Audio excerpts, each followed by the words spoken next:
Depuis 1 mois et demi, la France se déchire. Les forces de l'ordre et les gilets jaunes s'arrachent. La violence est quotidienne, le pays implose et la révolte bat son plein. Jeu de mots, son plein d'essence. Mais soudain, une trêve. Une virgule de bonheur est venue apaiser ce texte chaotique, brouillon, qui n'a pas de chute. Bref, un texte qui mérite pas la moyenne, Brian. Je suis désolé. En effet, entre deux Macron démission, Chouchoun et Coco Belleuil, je ne parle donc pas de chevaux de compétition, mais bien de 2 gilets jaunes qui se sont dit oui ce week-end, au péage près duquel ils s'étaient rencontrés voici 1 mois.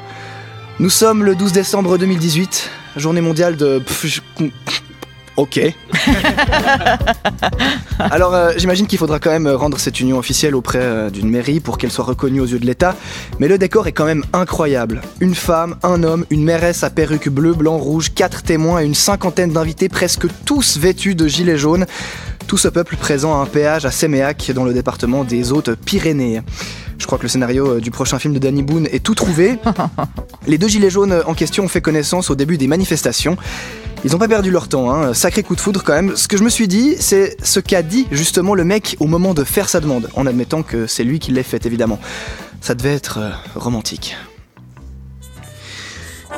Tu sais bébé, quand je t'ai rencontré, j'ai pas cru quoi. C'est pas compliqué. Oui, alors je suis désolé de faire le cliché du beauf pour imiter un gilet jaune, mais je vous rappelle quand même Chouchoun et Coco Belleuil. Okay. Sur un péage. Sur un péage. T'es incroyable, c'est fou quoi. Moi avant une fille aussi belle que toi, je croyais que c'était comme un litre de diesel à 1,20€, ça existait que dans mes rêves.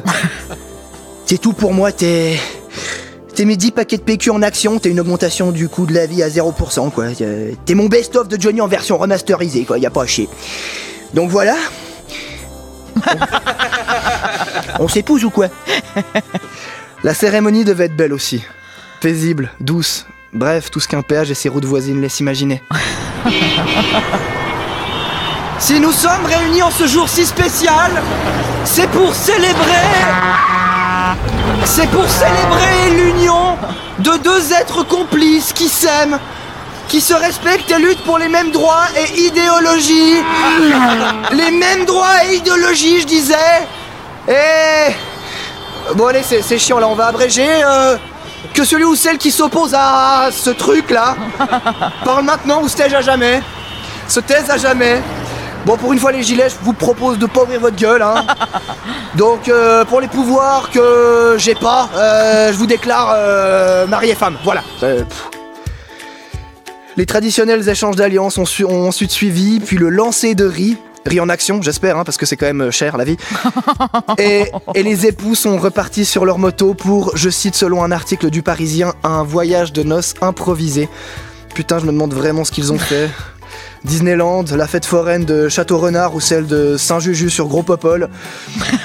J'espère en tout cas qu'ils se sont marrés, que des solutions justes se trouveront pour tout le monde, que la planète ira mieux et que les Strasbourgeois sécheront leurs larmes et puissent malgré tout profiter de leur fête de fin d'année. Les bras cassés. Chut. Wouh.